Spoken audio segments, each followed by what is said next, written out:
Eu já começo o balanço geral com essa imagem para você de casa. Atenção, perceba essa imagem aqui da cidade de Uberlândia. Uma jovem caminhando quando de repente ela é abordada por um homem. Isso em plena luz do dia. Em plena luz do dia. E infelizmente, essa jovem acabou sendo vítima de estupro. Sobre esse assunto eu converso agora com o repórter Túlio Amâncio, que está no local onde tudo aconteceu e tem as informações. Bairro Tibério, em Uberlândia. Túlio, bom dia para você. Oi, Rafa, bom dia para você, bom dia aos amigos do Balanço Geral. A gente observa nesse vídeo, Rafa, que a jovem de 19 anos, ela está caminhando porque ela está indo ao trabalho. O homem que passa perto dela, ele finge estar ali dando uma corrida, praticando um esporte, mas na verdade ele quer cometer esse crime e ele aborda a moça. E isso aconteceu a 5 quadras de onde nós estamos, essa abordagem. Eu estou aqui na rua Venezuela, isso aqui é o bairro Tibério, e ele abordou essa moça e colocou a faca na barriga dela e caminhou com ela 5 quadras até chegar nesse terreno onde nós vamos entrar aqui, Rafa. Aqui é a Avenida Venezuela. Esse terreno é um terreno muito grande, que chega até ali na Ansel Móveis dos Santos, tá? Aqui do lado tem um shopping, o pessoal se localizar bem aqui onde nós estamos. Então esse homem de 21 anos trouxe essa moça para cá, cometeu o estupro nesse terreno, depois ele fugiu, Rafa, e deixou a jovem amarrada. Isso por volta das 8, 8h30 da manhã de sábado. Sorte da moça que um casal que passava aqui na calçada na hora conseguiu socorrê-la. E este homem fugiu, mas foi encontrado pela polícia. Daqui a pouco tem a reportagem completa no Balanço Geral. Mas agora vamos ouvir um trecho da entrevista de um dos policiais que participaram da operação que prendeu o autor desse estupro. Rafa. Com a chegada da equipe policial no local, ele confessou aí que aconteceu o fato, né? Bem como foi a abordagem e o local também. Ele levou a equipe policial até o local onde ocorreu o fato. Já no nosso balanço a matéria completa sobre esse caso. E eu chamo a sua atenção, você meu amigo, atenção moradores ali da região do bairro Tibério, em Uberlândia. Infelizmente a situação aconteceu no sábado, no começo da manhã, pouco mais de 8 horas da manhã, quando infelizmente essa jovem de 19 anos foi abordada por esse cidadão. Tem matéria completa para você aqui no nosso programa, com todos os detalhes desse absurdo registrado aqui na cidade de Uberlândia. Já para você aqui na nossa programação, então fique ligado junto comigo. E olha, a partir de hoje, depois do novo decreto do prefeito de Uberlândia, setores do comércio começam a funcionar em horários alternados e de forma escalonada. A medida foi sugerida pelos Ministérios Público, Federal e Estadual. A repórter Ellen Vilela está no centro da cidade de Uberlândia, tem as informações, ela que acompanha a movimentação aqui na nossa cidade desde as primeiras horas do dia. O que você tem visto aí? O movimento é muito grande no centro de Uberlândia. Ellen, bom dia para você. Sim, Rafael, bom dia para você, bom dia a todos. O movimento no centro de Uberlândia é muito intenso desde as primeiras horas da manhã, só que de forma escalonada, como você disse aí, viu? Essa recomendação do Ministério Público Federal e também do Ministério Público Estadual significa o seguinte, Rafael, as pessoas têm horários diferenciados para entrarem no trabalho e assim os ônibus circularem com menos pessoas, facilitando aí esse transporte e também minimizando aí essa situação do contágio do novo coronavírus. Nós estivemos aqui bem cedinho, por volta de 7h30, 15 para as 8, e nós percebemos que o comércio, ele foi, claro, abrindo de acordo com o que foi recomendado pelo Ministério Público Federal e também pelo Ministério Público Estadual. Vamos mostrar só um exemplo aqui, Rafael. De 5 a 6 horas da manhã, abertos aí postos de combustíveis, restaurantes, em pontos, né, ou postos em paradas nas rodovias, construção civil, padarias, quitandas e feiras livres. E assim sucessivamente. Então, aos poucos, o centro foi ganhando a movimentação, uma movimentação mais intensa, mais escalonada, quer dizer, de forma devagar aí, atendendo aí essa recomendação, não enchendo os ônibus e evitando assim esse contato das pessoas, essa aglomeração. Eu conversei com alguns usuários do transporte, eles notaram sim que hoje, nesses horários, os ônibus ficaram mais vazios. Daqui a pouco, Rafael, a reportagem completa. Ellen Vilela ao vivo, região central da nossa cidade, já a matéria completa para você. Olha só a movimentação, centro de Uberlândia, começou o balanço, atenção, centro de Uberlândia, a movimentação funcionando hoje com um novo decreto, onde regulamenta alguns horários diferenciados para setores do comércio aqui da nossa cidade. O objetivo é evitar aglomerações, principalmente no transporte público aqui na nossa cidade. Agora, a gente sabe que existem diversos setores que já funcionavam normalmente nesse horário. Aí eu pergunto para você que está no Facebook do Balanço Geral, você acha que esse tipo de medida vai ajudar a evitar algum tipo de aglomeração na região central aqui na nossa cidade? É uma forma realmente de evitar o contágio do coronavírus, sabendo que infelizmente nós passamos dos 240 casos aqui na cidade de Uberlândia? Mande o seu recado, participe com a gente e comente lá no Facebook do Balanço Geral. Já, matéria completa sobre esse assunto, vamos detalhar para você que setores podem funcionar, qual o horário direitinho, já aqui no nosso programa. A notícia não para, um caminhoneiro morreu em um grave acidente registrado na BR-365 em Patos de Minas. O motorista perdeu o controle do caminhão e capotou. Elcio Fonseca tem as informações, também está comigo ao vivo no nosso Balanço Geral. E infelizmente, mais uma tragédia, mais uma morte nessa rodovia que é tão perigosa no Alto Paranaíba, não é mesmo, Elcio? Bom dia para você. Oi, Rafael, bom dia a todos. É verdade, infelizmente, mais uma morte na BR-365. Esse acidente foi nesse fim de semana e, segundo a Polícia Rodoviária Federal, no caminhão estavam o motorista e um passageiro. Eles seguiam do interior da Bahia para Indianópolis, aí perto de Uberlândia, no Triângulo Mineiro. Só que aqui perto de Patos de Minas, o caminhão perdeu o freio e daí o motorista perdeu o controle da direção, bateu em uma árvore às margens da rodovia e depois o caminhão capotou. Ficou destruído, vocês estão vendo aí. Agora, infelizmente, o motorista morreu praticamente na hora. E o passageiro que estava com ele, este sobreviveu. Foi levado à UPA aqui de Patos de Minas com diversos ferimentos. O estado de saúde dele é considerado estável, portanto, o do passageiro, Rafael. Agora, infelizmente, esse motorista aí desse caminhão morreu praticamente na hora. Para as pessoas entenderem, você de casa acompanhando o nosso balanço, esse trecho da BR-365 é praticamente uma ladeira, né? Uma descidona, né, Elcio?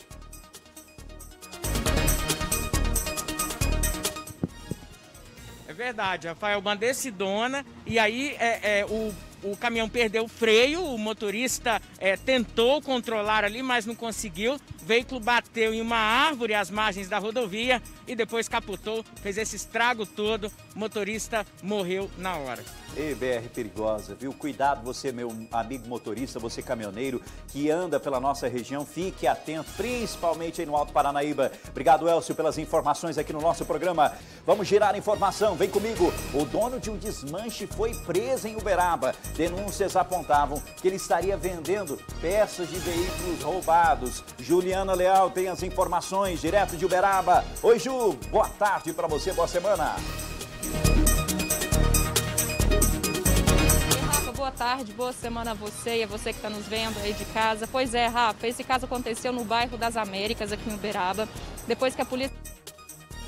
Juliana Leal, daqui a pouco ela volta trazendo informações, infelizmente perdemos o contato com ela, falando sobre esse trabalho feito pela polícia. Já eu vou explicar direitinho para você. Olha só, uma jovem de 19 anos cochilou, é isso mesmo, cochilou e acabou infelizmente batendo o veículo. Ela cochilou e bateu a moto em uma árvore. Isso aconteceu em Patos de Minas. E após o teste do bafômetro, foi constatado que ela estava embriagada. Elcio Fonseca tem as informações sobre esse caso. Que absurdo isso, hein, Elcio?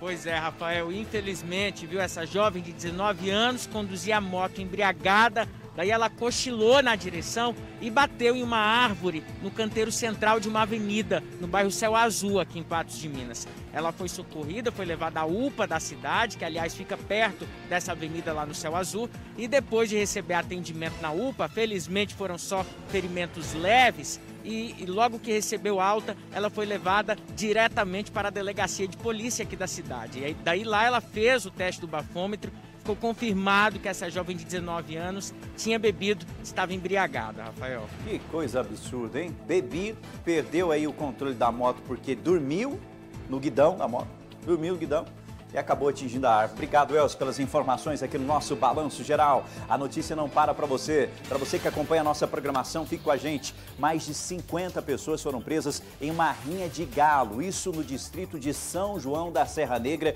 em Patrocínio. Algumas aves foram encontradas mortas no local. Algumas aves foram encontradas mortas no local. Quem tem as informações, por favor, na tela do Balanço Geral, é a nossa querida Ellen Vilela. Ellen, conte tudo, por favor. Rafael, a polícia montou uma operação e foram várias viaturas até o local. Chegando nessa propriedade rural, em Patrocínio, eles constataram que tinha toda uma estrutura, arquibancadas, tinham gaiolas, tinha uma banca de apostas, o quadro de pontuação, tinha um estacionamento para as pessoas que pagavam para entrar, um verdadeiro horror. Maus tratos de animais é crime. As 56 pessoas, elas foram encaminhadas para a delegacia. Entre as pessoas encaminhadas, tinha um menor. Os maiores, eles foram levados, conduzidos em flagrante. E todos eles prestaram depoimento. Como eu disse, maus tratos de animais é crime. E eles vão responder o processo na justiça por esses maus tratos. Agora, é muito importante que as pessoas, Rafael, entendam que esse tipo de situação é proibida. Não se pode fazer rinha de galo, de cachorro, de qualquer animal que seja, e não pode maltratá-los. As aves, inclusive, estavam sem alimentação, outras mortas, uma situação de verdadeiro horror ali para os animais. Essas pessoas que foram conduzidas, muitas delas de municípios vizinhos, como por exemplo de Uberlândia. Quem tiver alguma informação, Rafael, denúncia desse tipo de situação, ligue para o 181, que é o Disque Denúncia Unificada, a pessoa não precisa dizer o nome, ou 190, que é a Polícia Militar. Rafael? Obrigado, Ellen Vilela, e eu sempre faço aquele questionamento que passa na cabeça de um cidadão que sente algum tipo de prazer por ver dois galos brigando. Que água que esse cara bebe? Que eu não quero beber de jeito nenhum. Que ele tem na cabeça? E o pior, põe dinheiro ainda no negócio. Aposta que o vermelho vai ganhar do preto, que o verde vai ganhar... É um absurdo isso continuar acontecendo em pleno 2020. As pessoas, infelizmente, não têm esse tipo de noção, né? Dá para entender. Olha só, eu sempre falo aqui no nosso balanço em relação a crimes envolvendo o roubo, furto de veículos. E sempre faço aquele questionamento sobre o que está sendo feito com esses carros, com esses veículos e as peças. Porque existe alguém que financia. E quem financia é aquele que compra e revende peças furtadas. E olha só o que aconteceu em Uberaba, agora sim a Juliana volta a conversar comigo, porque um homem que é dono aí de um desmanche, ele foi preso pela polícia suspeito de vender peças de veículos furtados. É isso, né, Ju? Rafa, agora sim, boa tarde você que nos assiste. Esse homem de 52 anos foi preso aí no bairro Parque das Américas, aqui em Uberaba, depois que um morador vizinho a esse galpão estava suspeitando aí da movimentação de caminhões chegando, dos barulhos feitos, que estava acontecendo aí nesse galpão, e chamou a polícia. A polícia foi até o endereço verificar o que estava acontecendo e encontrou esse homem de 52 anos fazendo um desmanche de um caminhão. Quando a polícia checou a placa desse caminhão, constatou que era um caminhão roubado no último dia 7 na cidade de Perdizes. Além desse veículo, outros 2 caminhões estavam aí nesse galpão com a numeração do chassi raspada, Rafa. Portanto, esse homem aí foi preso por justamente vender essas peças de caminhões roubadas, Rafa. E os caminhões ficaram trancados nesse galpão até a chegada do guincho para apreendê-los. Rafael? Receptação e comercialização de veículos furtados ou de peças de veículos furtados. Excelente trabalho da polícia, e esse tipo de fiscalização tem que acontecer sempre e em todo lugar. Sempre e em todo lugar. Imagem na tela do balanço, atenção, tem flagrante para você que acompanha a nossa programação. É o Balanço Geral que não para. E um roubo registrado no centro da cidade de Araguari. Olha só as imagens para você que acompanha a nossa programação. Aliás, põe o WhatsApp, por favor, na tela do balanço. 997-989900, 997-989900. O homem furta a bolsa e o celular que estava dentro desse Corsa aí, ó. Olha lá, olha lá. Túlio Amans tem as informações. Ligeiro esse cabra, hein, Túlio? Ligeiro, tava atento. Isso foi na Travessa Elias Bittar, no centrão de Araguari, Rafa. A gente consegue ver claramente no vídeo ele voltando O vídeo não mostra, mas ele passou, viu que o vidro estava aberto, o vidro do Corsinha branco está estacionado. Aí o vídeo já mostra ele voltando, ele vai, pega lá a bolsa e o celular da dona do veículo que tinha entrado numa casa rapidinho, sabe aquela entrada rapidinha? Então foi o suficiente para o criminoso cometer esse furto. Ele pega a bolsa e o celular e vai embora tranquilamente na bike. Esse crime que aconteceu no centro de Araguari, e a polícia pede o auxílio dos telespectadores do Balanço Geral, Rafa, dos amigos do Balanço. Caso alguém saiba quem é esse homem, basta ligar no 190. E a cara, e a imagem, a cara dele tá aqui na tela do Balanço para você que está acompanhando. Eu sei que a imagem é distante, mas se você reconhece de alguma forma, ligue para a polícia, viu? Deixa eu agradecer aos meus amigos do portal Triângulo TV. Muito obrigado, viu, por ter cedido as imagens pra gente. E claro, nós estamos aqui divulgando, agradecendo também a eles e pedindo a ajuda da população. Você, morador de Araguari, sabe quem é esse cidadão? Conhece? Sabe onde ele mora? Ligue para a polícia agora, 190, o telefone 181, 190 ou o telefone 181. A notícia não para você, por favor, continue comigo. Rapaz, mas teve um assunto fim de semana que foi, olha, movimentou o cenário político aqui da nossa cidade, principalmente em relação ao transporte público, até porque na sexta-feira a gente mostrou aqui no nosso Balanço Geral que alguns trabalhadores, ó, cruzaram os braços do transporte público. Trabalhar não. Me falaram que vão dividir meu salário, eu não vou trabalhar, não vou trabalhar, não vou trabalhar não. Aí depois mudaram, falaram, não era bem assim e tudo mais, mas o fato é que as empresas do transporte público estão reclamando porque estão sem, ó, din-din. Aí teve uma ideia, um projeto para ajudar essas empresas. Só que foi retirado da pauta da Câmara Municipal de hoje o projeto de lei enviado pelo prefeito que concedia essa ajuda. Uma ajuda, digamos assim, meu amigo Danilo Cacheta, milionária. Uma ajuda, né? Uma excelente de uma ajuda. O que aconteceu? Por que o projeto foi retirado, Danilo? Boa tarde para você. Oi, Rafa. Boa tarde para você, boa tarde a todos. Pois é, vamos entender essa confusão, esse imbróglio todo envolvendo as empresas do transporte urbano. Primeiro que as empresas estão batendo lá na porta do prefeito Adelmo já faz algum tempo, dizendo, olha, nós não vamos ter dinheiro para pagar a folha de pagamentos, para pagar os salários dos funcionários. Por quê? Porque elas sobrevivem do dinheiro das passagens. E o movimento dos ônibus caiu muito. Elas, na conta delas, só em março, caiu 70% o movimento dos usuários do transporte público aqui de Uberlândia. E a conta que eles fizeram é o seguinte, num dia normal, movimentam nos ônibus 180 mil passageiros por dia. Esse número, em março, caiu para a média de 50 mil, ou seja, 70% de queda. E sem o dinheiro das passagens, eles não têm o dinheiro para pagar os salários de funcionários. Por ser um serviço público essencial à população, ou seja, de responsabilidade do município, de responsabilidade do prefeito, ele interveio nisso e falou, não, então nós vamos conceder aqui uma ajuda, uma espécie de mesada, assim eu classifiquei, que é um compromisso todo mês para as empresas poderem pagar a folha de pagamentos. E como você disse, os funcionários deram aquele susto na sexta-feira, fizeram uma paralisação de cerca de 2 horas no início da manhã, não saíram das garagens para trabalhar, porque ficaram sabendo que os salários deles seriam parcelados a partir deste mês.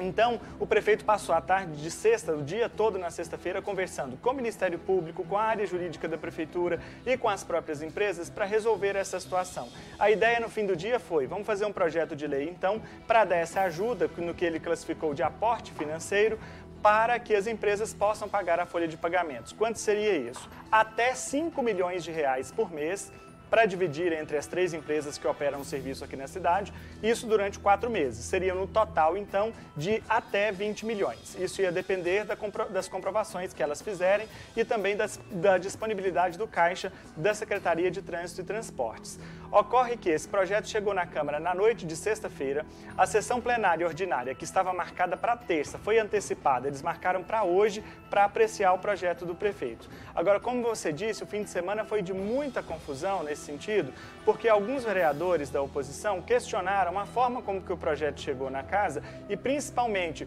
a falta de transparência, porque ele não estabelece a obrigação, por exemplo, das empresas prestarem contas para a prefeitura da situação financeira delas e uma série de outras coisas. A surpresa foi que o próprio Ministério Público, que já tinha sido comunicado que esse projeto ia chegar na Câmara, o prefeito comunicou ainda antes de mandar o projeto ao Legislativo, enviou uma recomendação dizendo assim, que não, que o projeto não poderia tramitar, que devia ser suspenso pelos próximos 10 dias, porque as empresas têm dívidas de tributos. Elas devem dinheiro para o governo, principalmente, Rafael, sabe de quê? FGTS. Meu.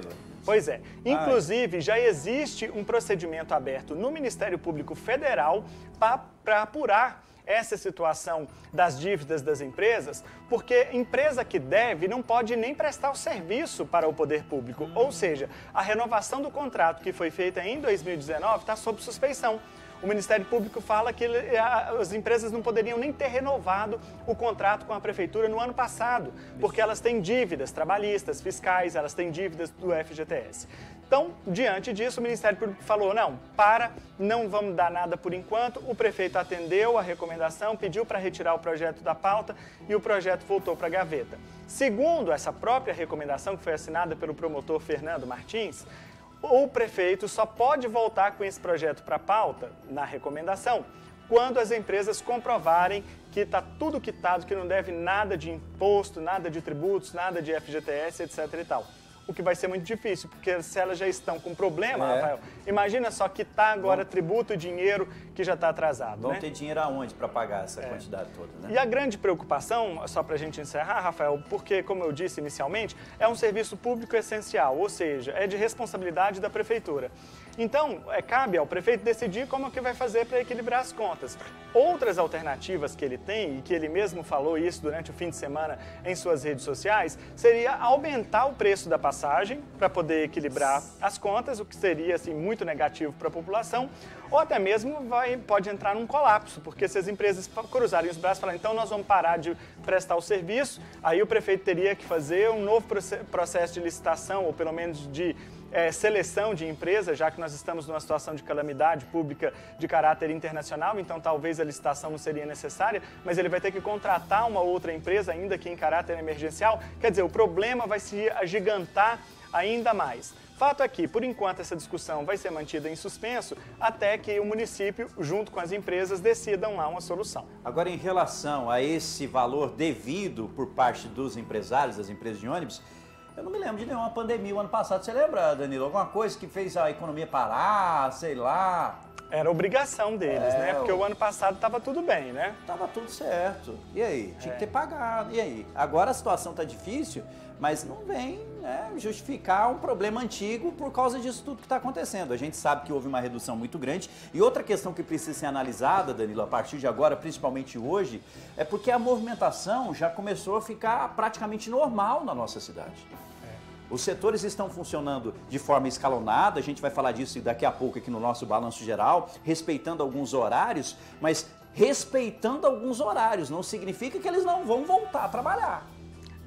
A grande alegação das empresas é que diminuiu o fluxo de pessoas e, portanto, a renda. Só que algumas alternativas precisam ser levadas em consideração.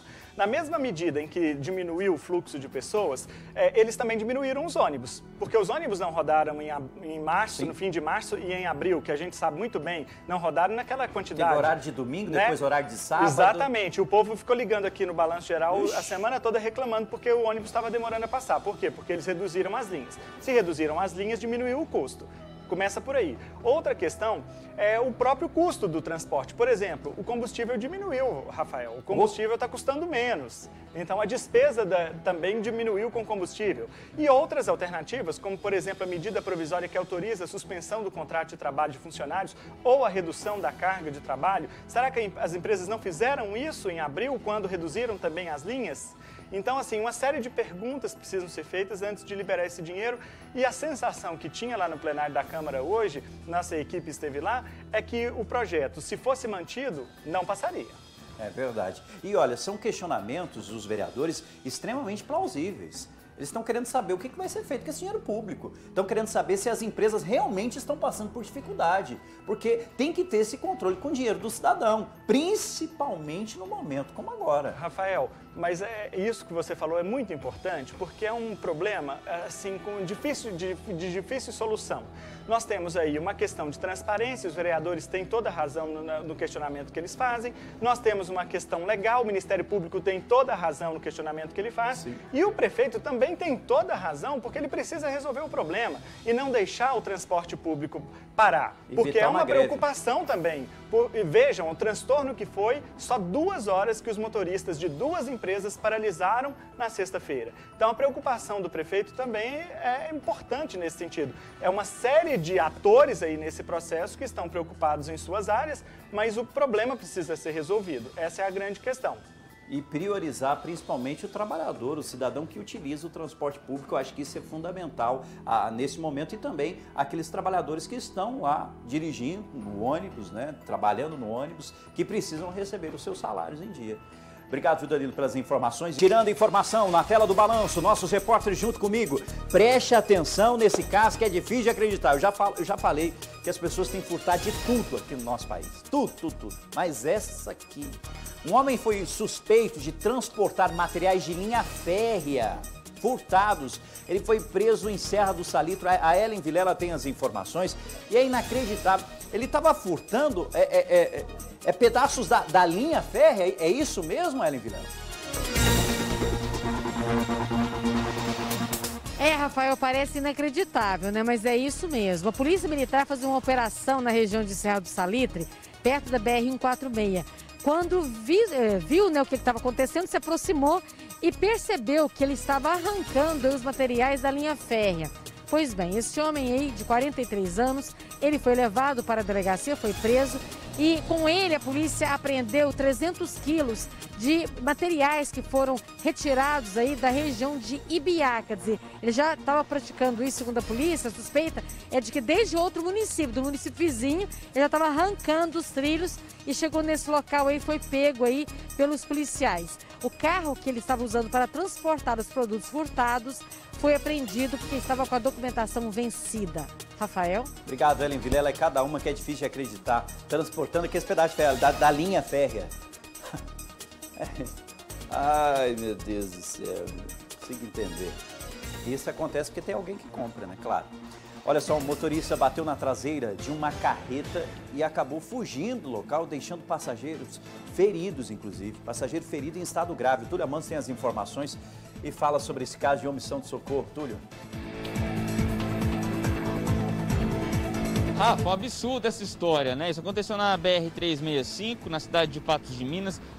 A versão que a gente tem é a versão do motorista da carreta, porque o do carro menor fugiu.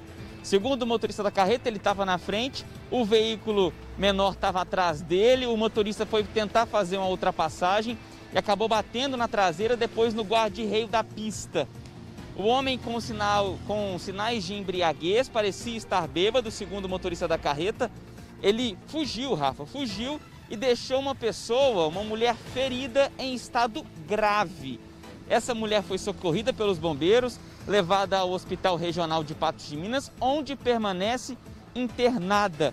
E ela não consegue se comunicar devido ao estado de saúde dela, então é um mistério ainda quem é esse homem, tá? Já que esse veículo estava no nome dela, da mulher. Agora as pessoas querem saber se eles eram namorados, parentes, amigos, mas para isso a gente vai ter que torcer para que essa mulher melhore, para sair dessa situação e contar realmente quem foi esse homem que teria provocado o acidente e depois ainda, segundo o motorista da carreta, fugiu, deixando uma pessoa ferida. Rafa? Olha, Túlio, a gente sempre mostra aqui no nosso Balanço Geral situações onde um motorista se envolve em um acidente e deixa o outro envolvido no acidente no local e foge sem prestar socorro.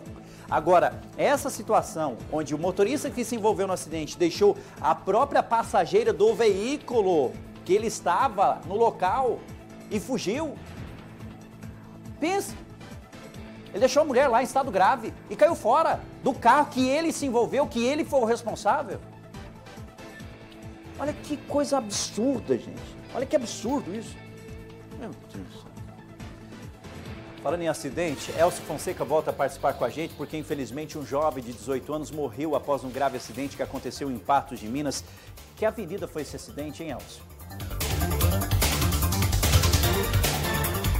Foi na Avenida Fátima Porto, Rafael, por onde passa o córrego do Monjolo aqui na cidade, e esse acidente foi no sábado de manhã, segundo a polícia. Esse jovem ciclista, ele passou no sinal vermelho ali na Avenida Fátima Porto, foi para a contramão da avenida e foi atingido por um carro que seguia em direção ao bairro Alto da Colina.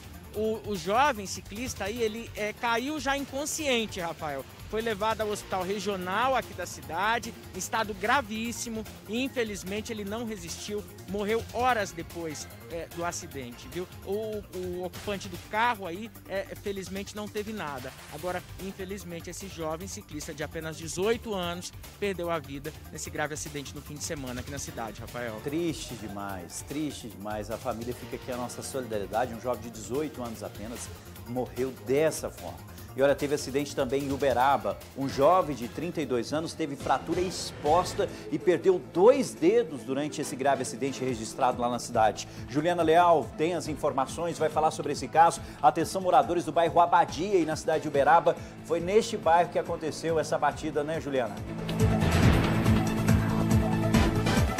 Foi no bairro Abadia, Rafa, na rua Saldanha, viu? De acordo com o relato aí do motorista do carro, ele estava em uma fila de veículos esperando o momento dele para fazer a conversão e poder entrar na garagem de casa. Quando ele de fato virou, foi quando ele foi surpreendido aí pelo motociclista, esse motociclista de 32 anos, que bateu na lateral do carro dele. Com o impacto, o motociclista caiu no chão e a moto caiu em cima dele.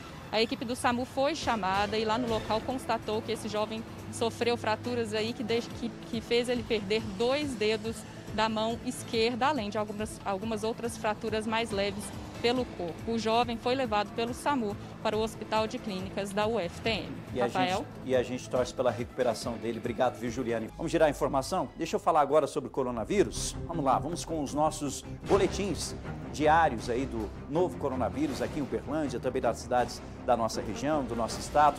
Deixa eu começar falando sobre a cidade de Uberlândia. A Ellen Vilela tem os números e atualiza direitinho pra gente. Infelizmente, nós temos mais de 240 casos aqui na cidade, né, Ellen?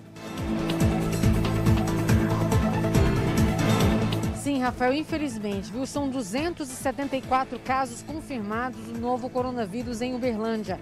Os casos suspeitos, 5.053. Pacientes internados, 31. Tem 16 na UTI e 15 em enfermaria.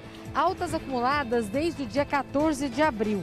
Da UTI, 103. Enfermaria, 164. Mortes suspeitas sendo investigadas, 2. Óbitos confirmados na cidade de Uberlândia, 11. Rafael? Obrigado, Ellen, pelas informações aqui no nosso programa, falando sobre os dados divulgados pela Secretaria Municipal aqui de Uberlândia. Elcio Fonseca agora atualiza os números das cidades da região. Elcio, por favor. Rafael, vamos começar por Frutal, no Triângulo Mineiro. Em Frutal são 373 casos suspeitos notificados. 88 pessoas estão sendo monitoradas em casa pelos profissionais da Secretaria de Saúde do município. 7 casos já foram confirmados em Frutal, uma morte também confirmada. 6 pessoas já foram curadas da Covid-19. 2 pessoas estão internadas e 31 casos já foram descartados em Frutal. Rafael, agora Coromandel, aqui no Alto Paranaíba. Em Coromandel são 22 casos suspeitos. 9 desses casos são novos, registrados ao longo da semana passada. Portanto, um total de 22 casos notificados em Coromandel. 7 casos já foram confirmados, 33 casos deram negativo e uma pessoa de Coromandel está internada em Uberlândia, está internada em um leito de UTI e 4 pessoas já se curaram da Covid-19 lá em Coromandel, Rafael. Agora, por fim, Ituiutaba, no Pontal do Triângulo Mineiro, são 425 casos suspeitos notificados, 290 casos descartados, 69 casos negativos, 3 casos confirmados, mas as 3 pessoas, felizmente, já se curaram da Covid-19. E no momento não tem ninguém internado em Ituiutaba, Rafael. Obrigado, Elcio, pelas informações aqui no nosso Balanço Geral, falando de algumas cidades aqui da nossa região. Vamos falar de Uberaba agora. Já são mais de 70 casos da Covid-19 em Uberaba, né, Juliana? Mesmo, Rafa, de acordo com o boletim divulgado aí pela Prefeitura aqui de Uberaba, a cidade atinge aí 76 casos confirmados da Covid-19.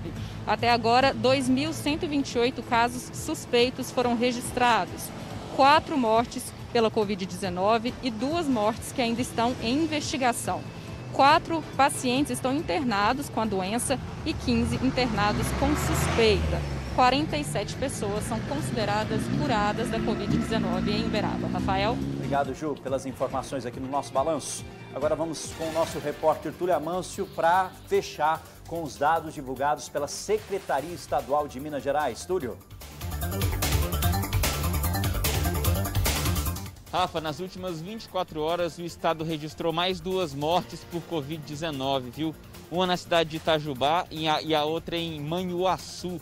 Sendo assim, segundo o último boletim divulgado pela Secretaria de Saúde do Estado, nessa manhã, são 121 mortes confirmadas em Minas por Covid-19, 518 mortes descartadas pela doença, 132 mortes sendo investigadas e 3.320 casos confirmados de Covid-19 em Minas Gerais. Rafa? Obrigado, Túlio, pelos detalhes aqui no nosso balanço geral, explicando direitinho para você os números que são divulgados pelas secretarias municipais de saúde e também pela Secretaria Estadual de Saúde de Minas Gerais. Deixa eu voltar a conversar com o nosso querido Danilo Cacheta. Danilo Cacheta, por favor, aqui na tela do balanço. Danilo, deixa eu aproveitar, gente, você que gosta de política, aliás, todo mundo tem que gostar porque é fundamental para o nosso dia a dia, para a nossa vida. Então a gente tem que ficar de olho, acompanhando as notícias, o que está acontecendo. E ontem eu estava de olho na tela da TV Paranaíba, acompanhando esse cara aqui, o Danilo Cacheta, com o Política Cruzada, e que trouxe uma informação extremamente importante em relação ao Dr. Daniel Marota. Lembra do Dr. Daniel Marota? Lembra dele, né? Dr. Daniel Marota, meu amigo, que comandou várias operações em relação ao GAECO aqui na cidade de Uberlândia, e ele saiu aí da coordenação do GAECO. E tá todo mundo perguntando, e agora? O que vai acontecer com o Dr. Daniel Marota? O Danilo Cacheta contou, e nós vamos contar para você agora aqui no nosso Balanço Geral, né, Danilo? Isso, Rafael. Pois é, a gente conversou com o Dr. Daniel Marota Martinez, ele que foi o coordenador do GAECO de Uberlândia nos últimos 6 anos e anunciou recentemente a saída do grupo, né? Ele anunciou aqui no Política Cruzada ontem, como você disse, que vai assumir agora a Promotoria do Patrimônio Público Criminal. Esta promotoria, ela envolve uma série de atribuições e ele disse que, se tudo der certo, ele pretende, inclusive, criar aqui em Uberlândia um núcleo de combate à corrupção e à lavagem de dinheiro. Isso em parceria com a Receita Estadual. Vamos ver o que disse o promotor sobre as novas atribuições que ele terá no Ministério Público. E isso ainda depende de uma decisão do Conselho do Ministério Público, Rafael, coisa que deve ser oficializada ainda neste mês. Vamos ver. Eu passo a ocupar a 17ª Promotoria de Justiça de Uberlândia, né, que é titularizada pelo Dr. Genei já há mais de 15 anos, cujas atribuições são o combate à criminalidade no patrimônio público, na área do consumidor e da saúde. Então, todas essas operações do GAECO que envolvem patrimônio público, elas vêm para a minha promotoria, Operação Guardião, Uma Impressão, Quilômetros de Vantagem, Poderoso Chefão, todas elas vão continuar sobre a minha responsabilidade, já na 17ª Promotoria. Também operações ou questões envolvendo ordem econômica tributária, sonegação de impostos. Eu passo a ser o promotor responsável na cidade de Uberlândia, né, para atuar em conjunto com a Receita Estadual. Nós objetivamos com isso criar aqui em Uberlândia um núcleo de combate à corrupção e um núcleo de combate à lavagem de dinheiro, em conjunto com a Receita Estadual. E também 2 outras atribuições, conflitos agrários, né, e também a defesa das pessoas com deficiência. Essas atribuições também passam a ser de minha responsabilidade, né, e eu vou procurar atuar de forma muito firme em todas elas, né, tanto nos aspectos criminais como na questão das pessoas com deficiência, nos aspectos cíveis de proteção, né, essa categoria. Então, eu acredito que o combate à corrupção em Uberlândia não vai sofrer nenhum abalo. Pois é, então eu acho que essa informação é muito relevante, Rafael, que o promotor que estava no GAECO nos últimos 6 anos foi responsável aí por mais de 50 operações, muitas delas exaustivamente noticiadas aqui pelo nosso jornalismo e também de toda a imprensa local, vai continuar atuando no combate à corrupção agora na Promotoria do Patrimônio Público Criminal, com essa intenção de criar um núcleo de combate à corrupção e de combate à lavagem de dinheiro e, sobretudo, que essas operações que ele desenvolveu, e aí ele mencionou aqui quilômetros de vantagem, que apurou o desvio de recursos dos contratos do transporte escolar de Uberlândia, ao Guardião, que apurou o desvio de dinheiro dos contratos de limpeza e segurança do Legislativo Municipal, a Má Impressão, que apurou o desvio do dinheiro da verba indenizatória por parte de dezenas, mais de 20, ou 20 vereadores aqui de Uberlândia, muitos deles afastados dos cargos até hoje. Essas operações todas ainda vão continuar sob a responsabilidade do promotor Daniel Marota Martinez, agora nesta promotoria que ele deve assumir a partir de, como eu disse, uma oficialização do Conselho do Ministério Público que deve ocorrer ainda neste mês. Exatamente, deve acontecer aí nos próximos dias e nós estaremos informando você que acompanha o nosso Balão Geral. Agora você que está aí, Rafael, fiquei curioso, queria ter visto a entrevista inteira. Queria ter visto o programa todo. Corre lá no site da TV Paranaíba, né, Danilo? Tem lá o programa completo para você acompanhar. www.tvparanaíba.com.br, vai lá nos vídeos e tem o Política Cruzada, direitinho, completinho, a entrevista com o Dr. Daniel Marota também, na íntegra para você. Obrigado, viu, Danilo, pelas informações aqui no Balanço. Desculpa abusar, tá? Eu sempre faço isso. Tá abusando, né? Gente, começa hoje a nova etapa da campanha nacional de vacinação contra a influenza. Calma. Nada de correria. São 74 salas de vacina no município para atender a demanda. Túlio Amanso está numa UAI para mostrar aí como é que está acontecendo a vacinação neste momento. Onde que você está, meu amigo Túlio? Rafa, já começou essa etapa, viu? Eu estou aqui na porta da UAI do bairro Tiberi e essa etapa ela foi dividida em duas partes, eu já explico isso. Mas antes o Ismael vai mostrar para a gente. Aqui é o seguinte, na UAI do bairro Tiberi. Rafa, aqui nessa tenda montada aqui fora, os adultos são vacinados aqui. Gestantes e crianças lá dentro. Quem que faz parte do grupo aí prioritário nessa terceira etapa? Crianças de 6 meses a 5 anos e 11 meses de idade, pessoas com deficiência, grávidas e puérperas. O que é uma puérpera, Túlio Amanso? Puérpera é uma mulher que teve um filho até 45 dias. Ela teve a criança e ela está de pós-parto de 45 dias. Ela tem direito a tomar a vacina. Aí a partir do dia 18 de março é a segunda parte dessa terceira etapa. 18 de maio, né? 18 de maio é a segunda parte dessa etapa. Aí os professores e pessoas de 55 a 59 anos podem se vacinar, tá bom? Então, professores e pessoas acima de 55 anos até 59 anos só depois do dia 18. Agora, adultos, aliás, crianças de 6 meses a 5 anos e 11 meses, pessoas com deficiência, grávidas e puérperas de até 45 dias. Os locais de vacinação aqui na cidade de Uberlândia, Rafa? Me conta. O UAI Tiberi, onde eu tô, o UAI Roosevelt, o UAI Pampulha, o UAI Luizotti, o UAI Planalto e o UAI Martins. Ou seja, todas as UAIs, exceto São Jorge e Morumbi, das 8 da manhã às 8 da noite.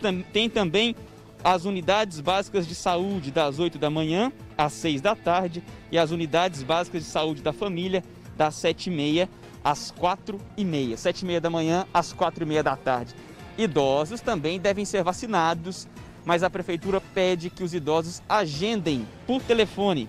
Pedem que um parente ou o próprio idoso agende pelo 0800 940 1480. 0800 940 1480. Segundo a Secretaria de Saúde, esse telefone está disponível das 8 da manhã às 8 da noite, segunda a sexta, e aos sábados das 8 da manhã até a 1 da tarde. Rafa? Tá certo, obrigado, Túlio. Explicou tudo direitinho, claramente para você que acompanha o nosso Balão Geral. E para facilitar, o telefone está aí à disposição na tela do balanço, que é o 0800 940 1480, para você que é idoso e precisa se